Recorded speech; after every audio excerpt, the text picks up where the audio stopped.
Welcome back to the Slate podcast, where we talk about music, media. I forgot. Wow. Welcome back to the Slate podcast, where we talk about music, movies, and media. I'm Jeff, and I'm here with George.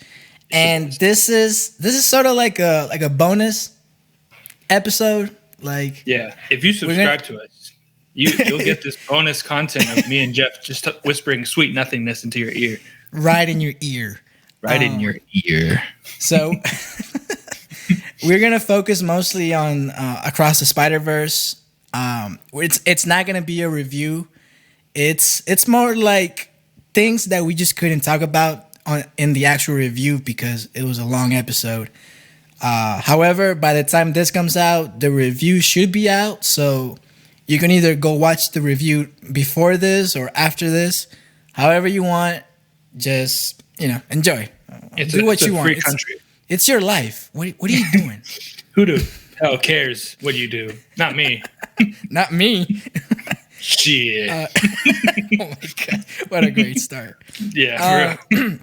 So, Across the Spider-Verse, obviously, it was a big movie, and actually, I want to start with a quick box office, if you don't mind. Oh yeah, I was gonna say, do you have those numbers right now? Because it is killing it. I do. I'm the box office master. So according to the Box Office Mojo website, I guess. So Across the Spider-Verse has made worldwide for the opening weekend made $208 million. That's a lot. That's a lot of gas money. Considering the fact that this movie cost $100 million, I don't know if marketing was included in that price.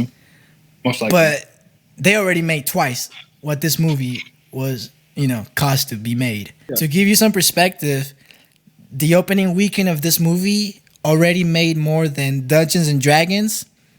It has made more than Scream, Evil Dead Rise, Shazam, Air. Not very high bars. I believe Ant-Man 3 is in this list too. Oh no, never mind. Ant-Man is at $476 million, which is half of this, and that movie came out in February. So Spider-Verse is gonna catch up to that quick. And Guardians is actually the number 2 on the top box office for this year. Okay. Super Mario is the first one. It's already at $1 billion. So it's at $1 billion already, yeah. So yeah, and Fast X is at number 3 with 604. Let's go, boys! It was worth it. The power of family prevails. Yeah, you can criticize them all you want. Vin Diesel is making that money, Yeah. So, yes, but yeah, man, Across the Spider-Verse is killing it. That's a good box office weekend. No, it's gonna catch up immediately to all that because you already saw it twice. They have your money. I'm planning to see it twice. I'm sure Daryl is too. It's no brainer. This thing is gonna blow it. It's gonna blow the box office out of the water for the summer. Basically. Oh yeah. So that was the box office. I just wanted to point that out. So let's just move on to I'll say honorable mentions, things that maybe we didn't get a chance to talk about in the review. And I'll start it off, and I'll give credit to the guy that I heard this from because it's a really cool meta commentary on one of the cameos that we saw. And I don't know if you're familiar with this guy called Koi. He's been in, I don't know if you know the show Real Rejects. That sounds familiar, but no. Yeah, he's usually with them in that channel. And I was watching the other day, or a day ago, or 2 days ago, and he was saying how Donna Glover, that was his favorite cameo. And he's a good communicator, and he explained why that was such a meta cameo, and it blew my mind, bro. So, as you might know, Michael Bendis created Miles Morales after seeing Donna Glover wearing a Spider-Man costume. Yeah. So Donna Glover inspired Miles Morales. So, and he has voiced them in the cartoons. He was in the not Far From Home. He was in the Homecoming movie. Homecoming, yeah. As the uncle. Mm-hmm. And so, you got the guy that inspired Miles Morales in the Miles Morales movie, in the movie that pretty much this is like the defining movie of who Miles is. Mm-hmm. So that by itself is like a cool meta, cameo. But then he also said something really cool. You also add the fact that this was the guy that wanted to be Spider-Man, and a lot of people wanted him to be Spider-Man, Miles Morales. Mm-hmm. He couldn't become Spider-Man, so he makes a cameo as the Prowler. And in the movie, Miles Morales didn't become Spider-Man in that other universe, so he became the Prowler. Okay. That is like, pretty bro. Metal. That's some good observation, and I don't know if that was on purpose or not, but that's really cool. I think it's probably simpler than that. It's just he's in Homecoming as Aaron Davis. Yeah, they made him in the universe where he's caught as Prowler. He's in that movie. Yeah, but that's cool though. That's really I was like, dude, man, that's really cool, and it must be good for him to like dang, to know that you inspire this character. So at least you get to make some sort of appearance, Yeah, in this definitely. really dope movie. I remember when he was a lot younger, when like Miles was first a thing. People are already saying like, oh, he should play live action Miles Morales and stuff. Yeah. I remember the hype behind that, and like it was all over Facebook. Facebook at the time. Right. Yeah, I see it. I see the meta. It's awesome. Oh yeah. So that was something really cool. I don't know if you got something that you want to mention that maybe we didn't have time. So I want to point out. So all right, this whole thing about him being an anomaly, right? I think that's interesting, but I actually think it goes further than that, and I'll explain why. Because my whole thing is like, I'm pretty sure we're gonna see more Miles Morales is in the next movie, right? And the only reason I'm saying that is because I don't think it's Miles who's the like he's not like a Nexus being, like there's the same being in every universe. It's just he's an anomaly because that spider is not supposed to bite that Miles, but that spider could have. I think it could have bitten the other Miles. And the thing is, it's like, this also connect. PS4 Spider-Man, he's in this movie, right? And if PS4 Spider-Man's in this movie, that means PS4 Miles Morales is not in this movie, but he exists in that universe. It's a thing that there's other Miles Moraleses that. Yeah. Right. Yeah. Okay. Like and then the Ultimate cartoon, he's in there too as well. It's like I think there's already groundwork for like multiple different Miles, and including the Prowler Miles in the end of this movie. So that's why I'm thinking like that just feeds on my theory, and that's what I think for the next movie, Beyond the Spider-Verse. So that's just me, but I could be wrong. No, yeah, I see what you mean, because it could go either way. Like I think me and Dario were on the same page where we were like, oh no, the fact that Miles is a Spider-Man, that's what it's not supposed to happen. I guess, but also, like you said, we've seen it in other medias, and they make the connection. That could either be that, you're right, because there's proof. I thought of it as more like, oh, it's just something fun to include. Yeah, but it's not really connected, like, because if you want to go with that, it's like, well, how come when in No Way Home, how come if it's all connected, how come they weren't glitching when they were in his universe, Yeah, I see what you mean. Yeah. So, I mean, but who knows? I understood it as, oh, Miles is just not supposed to be it. But then I guess you also ask, well, is it just Peter Parker? Because what about Gwen? Spider-Man. Like why is she glitching in that universe? No, like how come she became a Spider-Man, a Spider-Person? If it's only meant to be for Peter Parker.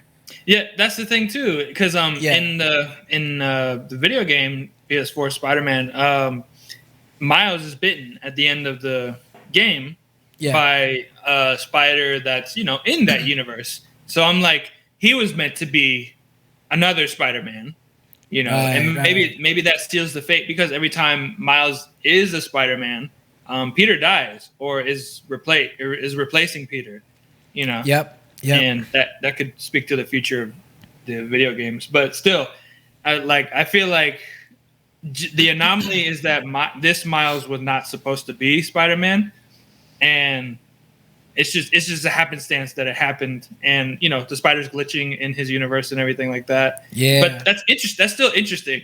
That's still like, he wasn't supposed to be it, but he made the best of it, and now it's not like he's gonna give it up or anything like that. Right. Yeah. So I find that interesting. No, it is. It is. We'll see what happens in the next movie. For sure. And I'll use that to transition.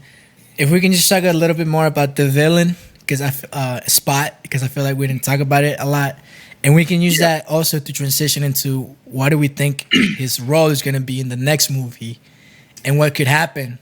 Speculation of what's going to happen in the next movie.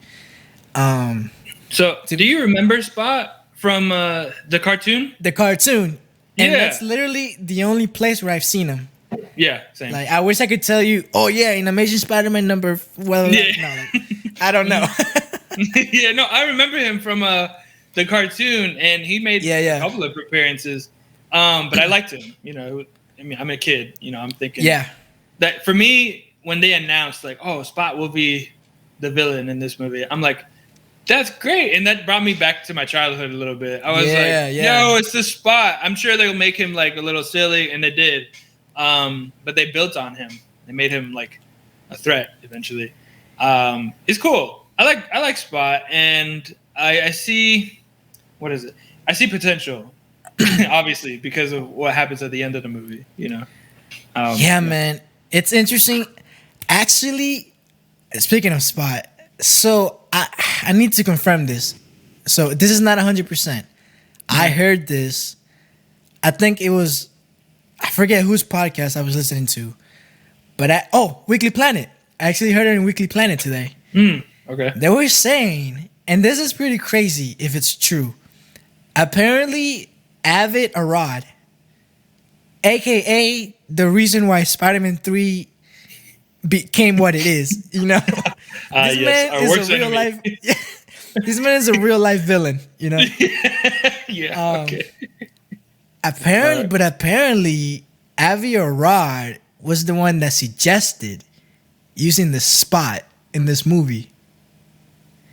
Now, again, I heard it in the Weekly Planet. I didn't do my Google, so I don't know if this is true. But man, what a great idea! If they were planning and he suggested it, that's good. Yeah, and I wouldn't even not every idea is a bad idea. Coming from him, maybe that was the majority. But I'm pretty sure he just was like, I need to sell some Spot toys, guys. That's what I'm thinking. Like, I'm sure he had his head somewhere else when he was like, oh, we should put the Spot in this movie, thinking like, I don't know what would we have we have a warehouse full of Spot action figures. We need to do something. We need to do something about it. But I'm thinking, it's kind of perfect. Spot's kind of perfect for this movie. In terms of the multiverse thing. And hearing that, I'm like, I don't know if that sounds on purpose. I know. And yeah, bro, he works. I don't know what his origin is in the comics, but he had a lab accident, and it merged his skin with interdimensional portals. Now, I don't think it was multiversal. Multiversal, right? Yeah, it was just like portals within the reality that he was in. I could be wrong, but that's all I know. Right. So probably in the comics it wasn't multiversal, but it fits this concept so well. Yes, dude. It does. It does. And I don't know, and it just reminds me of what. So I'm reading Phil Mento's book right now. This man, bro. This man he was talking about how movies they use concepts, and sometimes you have examples like Gemini Man where they have a concept, something they want to do, but they don't commit to it, or they kind of forget about it. I guess since I'm explaining it, I should explain it if I'm saying it. I guess in Gemini Man, it's old Will Smith versus young Will Smith. Yeah. And the concept supposedly is like, old Will Smith is gonna use like old tactics and old, like strategies. Old school versus new school. But no, they throw that away. Old Will Smith is using the same new tech as young Will Smith. So they just completely forgot about their concept. But in movies like this, bro, like even the villain, like the way he works, everything like fits, Yeah. Yeah. And they don't just forget about it. So man, the Spot works so well. Now, Daryl pointed out that they do kind of push him to the back a little bit for a majority of the movie. When it gets to like after India, basically, Mumbai. And I think that's because it worked out anyways, because Spot like went from this small thing and became this huge multiversal threat at the end. Yeah. And you can be typical and like let him grow like that, and then all the spider people come together and fight him. Which will probably happen in the next movie. But the thing is like that's typical, like I said. And then they were like, oh, this, let's keep it here. Let's keep it where Miles and the team is at. We have a chance to grow them. And even though, Spot's not like revolutionary in terms of villains, it's not. But it's not. But what makes it interesting, what people are here for, is the Spider-Verse. So it's like let's continue the story there with Miles, and Miles is still pushing the plot forward wherever he's at. So is Spot. Spot is pushing. Yeah. They're counteracting each other, and it makes for interesting characters. And Spot, like I said, he just, or like Daryl said, he just disappears. But it's like we don't have to worry about him right now. It'll pay off later. Right. The setup is Spot is becoming this huge interdimensional being. You see him like grow within, like get used to his powers. Even like before he grows in his powers, he's starting to get used to the portals. Yep. And like giving the spider people a chance or a fight. And it's like, all right, well, that's the setup. Like Spot being trapped in the machine, that's the setup for later. It'll pay off, and we know it because this movie pays off everything it's set up so far. Yeah. But the focus is Miles and the spider people he's with. So. Yep. And I like that he's also still trying to get used to his powers. Mm-hmm. He's not like right off the bat mastering the abilities. Mm-hmm. Yeah, it's that funny scene in the store. Right. Where he's trying to steal the ATM and things. And like he's explaining his origin story while he's doing that. Dude, that's so great. Yeah. That's a good way to do exposition. They can do that whole, like, all right, let's start from the beginning. And this is how Spot was made. And they kind of do that, but in a interesting way. Yeah. That's how you do it, though, man. You don't just keep stopping the movie for like exposition. They made it work. Everybody, all these characters work, bro. All these characters are right. They're done right. All of them are 10 out of 10. Especially Gwen. I'll say. Yes. Yeah, but I don't want to get off topic. Spot is done well in this movie, despite his kind of minimal role. Yeah, and I guess we can just transition into the future, sticking with Spot. What do you think his role is gonna be in the next movie? I'm still having a hard time trying to figure out, because you can go so many different ways. You can have him turn good, and maybe he'll be the reason why the world doesn't collide. He'll pull a Dr. Octopus and maybe sacrifice himself.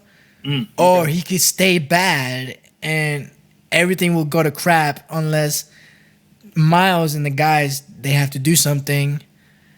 Yeah, man, like it's still open. We don't know for sure, and I like that. But yeah, what do you think his role is gonna be? So at the end, or when he changes, he's like, "See you at home, Spider-Man," and he goes to his his world, and that's pretty much all we got. And I really don't know where else you can go, and that I'll leave it up to them, because they can sit around the table and be like, all right, how do we make this interesting? Because all you've done basically is to set him up as a final boss on the surface. He's a menace. On the surface, he's a menace. But writing wise, if you see him at the end of the movie, it's just like, okay, that's the final boss. There's no more depth to be explored, really. Right. But you can do that whole like he turns good and he's like, oh, what have I done? Let me pull the Spider-Verse back together or something. Right. I don't know where he could go. I only see him for now as basically the final boss. I think they're probably going to stick with the interesting or what's it called? I don't know what the word for it, but the interesting dynamic between Miguel and Miles. That's another wild card. Mm-hmm. Miguel could turn even more, mm-hmm. because I don't really see him as a villain right now, mm-hmm. because he's technically he's doing the right thing. Yes, he's being a little hard on Miles, mm-hmm. but he's fighting for the good for the good cause. Yeah, he's trying to save worlds. Yep. So I don't really know if you can make him more of a villain, in the next movie. If only that's the thing, is like this movie is about almost 2.5 hours long. If the next movie is 2.5 hours long, then you can explore that sort of thing. I hope they go 3, bro. I hope the next movie is 3 hours long. Oh, legit. Lay it on me. Give it all. Yeah, just all of it. Just give it all to me. All over me. All on me. Hey, yo. Let me have it. Oh my gosh. Anyway, so yeah, who knows? Maybe it's Mulan this whole time. Right. The thing is that you're right. He's not a villain. He's just the antagonist, basically. Yeah. He's going against, which is that's also another. I'm trying not to slam my computer, because that's just another good example. There's a word for that. Writing. It's like he's an opposing force. Yeah, he's the opposing force, because he's not a bad guy, like you said. No. He's doing the right thing, and even we believe, like, yeah, I see why that would be the right thing, But also we want to root for Miles, So it's like these two ideas that are kind of on the same team clashing, and that's an interesting team dynamic, because they're not getting along. They obviously have a big fight at the end of the movie, which was really awesome. Oh man! But there's things to be explored there, and maybe in the next movie they'll work together or something, or maybe in the next movie Miguel gets mixed up with Spot and they both become this like terrible being or something like that. I don't know. We'll have to see. That will be interesting. Mm-hmm. Yeah. Oh, maybe he like bites Spot, because we don't see him bite somebody in this movie. So maybe he bites Spot, and that like has some sort of chemical reaction and creates something happen. I don't know, something crazy to happen. And they still they need to pay off Miguel wanting to bite the vulture. Mm-hmm. Yeah, that's that what I'm needs saying. to pay off. That I just can't see a world where this movie that pays everything off will just randomly show us that. There's a reason why they showed us that scene. Yeah. Everything on screen is meant to be set up or paid off in a way. Yeah. So it's not by accident. It's not by accident. Right. But yeah. And one more thing, because I don't want this video to be too long. I just want to talk about Sony's Endgame. And here's what I mean. So I do feel like Sony is playing chess. If you look at the board, they just made one of the best live action Spider-Man movies in No Way Home. They're getting ready to drop a new trilogy, maybe, with Tom Holland. So they have that over there. And this corner, they have this thing going on with Miles and combining everything. I still can't believe that the concept of the web of destiny and life, or life and destiny, is a thing now that connects everything together. So that's over here. Yeah. Right? Can I add to that? They have Spider-Man 2 coming out, the video game. The video game. Well, that's not really Sony. But Sony owns, or is it Sony? I think Sony owns PlayStation. Yeah. Oh, okay. I see what you mean. Yeah. And then also, I'm sure you're excited for this, Jeff. These two things coming out. We got Craven, right? We got Craven. Let me get to that. And Madam Web. Yes. Madam Web. Yes. So I was going to that. So know they got a chess piece over here.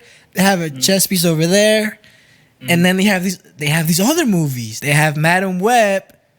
Madam Web is the person that connects all the Spider-Man across the Spider-Verse together. That's another thing. They have that.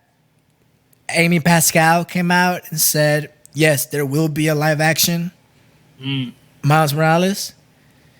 This is just fun to think about and connect the dots. I wonder if there is a end game here to where they're doing all this and everything kind of connects a little bit, and it's all going into one place.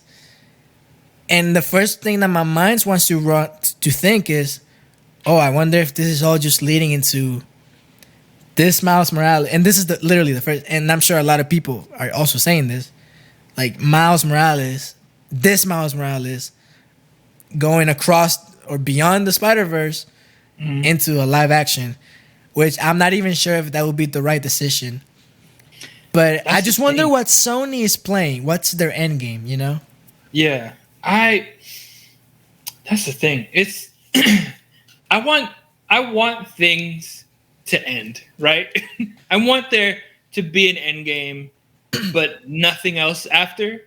You know, obviously, you know, make whatever video game or comic you want. But like, I'm still on the side of like Marvel should have taken like a break after Endgame in order to marinate on the future of it. You know, because look what's happening with them right now. A lot of things are up in the air, especially with the Jonathan Majors thing. They're gonna slow down now, apparently. Yeah, They're I gonna heard keep dropping shows and movies. Right, and so the reason I mentioned that is because if there is an end game, I want it to be that. You know, if things are connecting eventually, like the video game, the comics, and the other movies, especially with Madam Web, if that's all connecting into some big like what's it called? Spider-Geddon? You heard of those comics? Yeah. If that's connecting in a sort of way to have an end game, like let it be that, you know? And you know, because I know companies are gonna want to make more money with this sort of character and things like that. Right. But I just hope there is a plan. You know, there's at least one plan to lay out and to finish strong. You know, and I wouldn't mind that. I wouldn't even mind if these three films are not like in that sort of plan. You know, because these three films on their own, they're amazing. I say they're amazing. I haven't even seen the next one, but I'm sure it'll be great. Oh yeah, you know? And that's also due to what's their names, Phil Lord and Chris Miller. They're the ones overlooking this. They're like the Kevin Feige's for these movies. That's good. So that also shows what happens when you have people overlooking, you know, and that they care. Yeah, like Star Wars with like there should have been one director for the three movies, or at least one person. Catherine, what's her name? Catherine something. Catherine Hahn. Yeah. See, that's the opposite. She hasn't been doing a good job at overseeing everything, you know. Yeah, you're right. Another thing, I even if these stand on their own, I'm cool with it, you know. And you know, if there is an end game, I'd be excited for that too. Obviously. Yeah, and like I meant the word end game in both ways. Like if they're gonna have like a movie, like kind of like Endgame, or but just also just the phrase, what's their end game? What's the final play here? What are they trying to do in the end? Like, dang, it's like so a big. Just the movie's just called Spider-Man, and and it's like that sounds funny, but like every Spider-Man we've come in contact with, like fighting, I don't know, Morlun. Something, or Galactus. I don't know. Some crazy threat. But everybody, all the spider people, going against something. That'd be cool.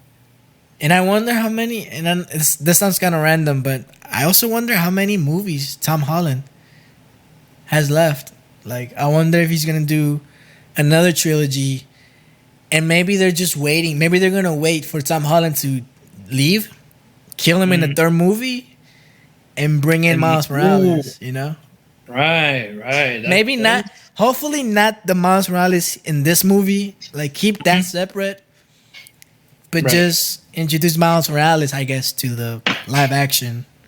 Yeah, I see that happening. Yeah, that'd be cool. I don't know, man. I just want to see Beyond the Spider-Verse already. Yeah, man, Beyond. That movie's gonna be crazy, bro. Oh my gosh. It's gonna be beyond us, bro. We witness history.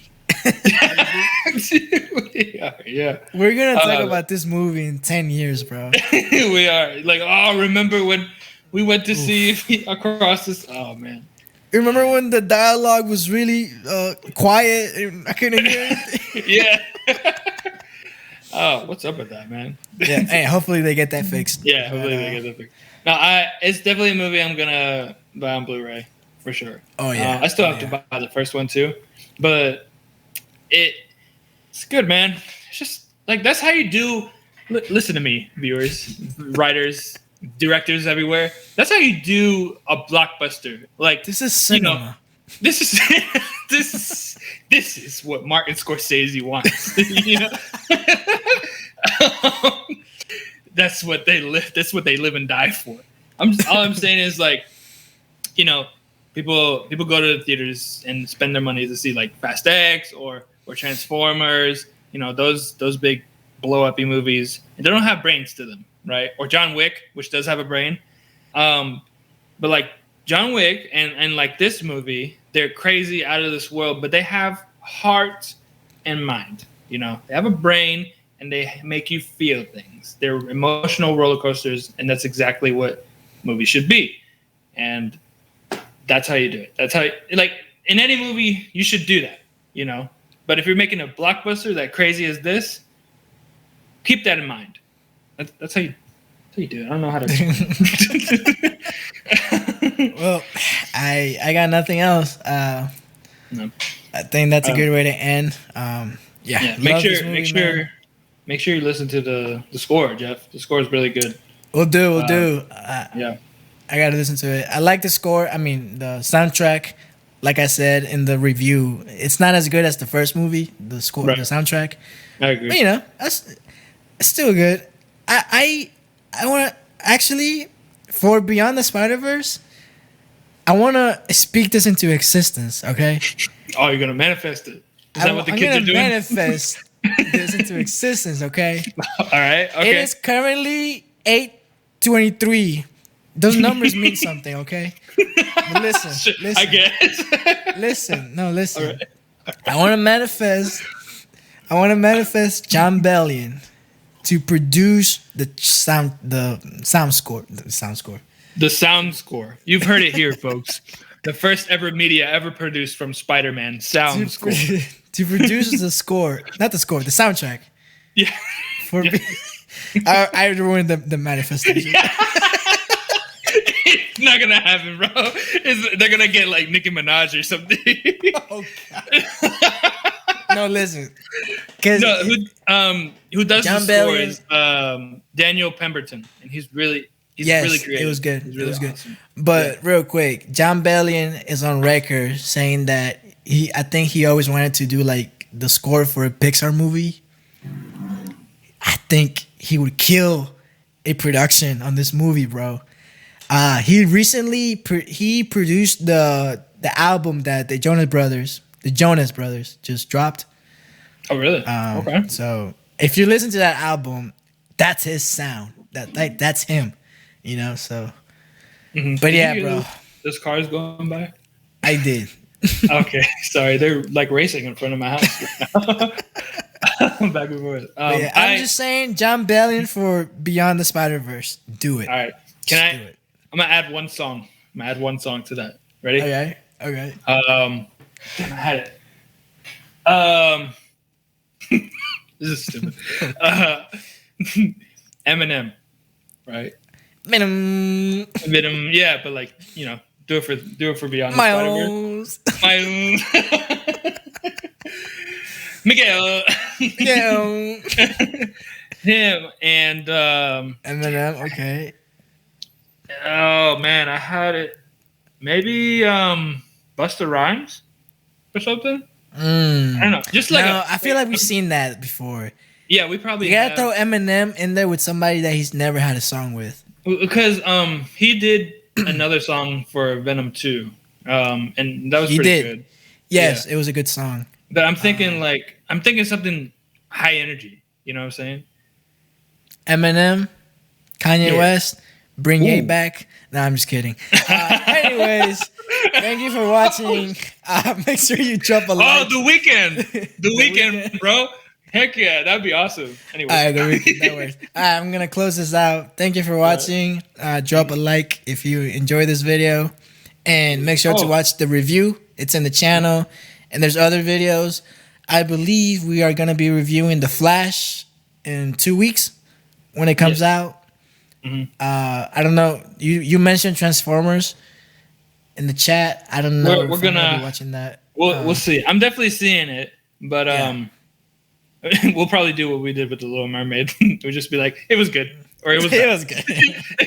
Hey, 1 minute review. That's all you need. 1 minute review. That's all you get. Yeah.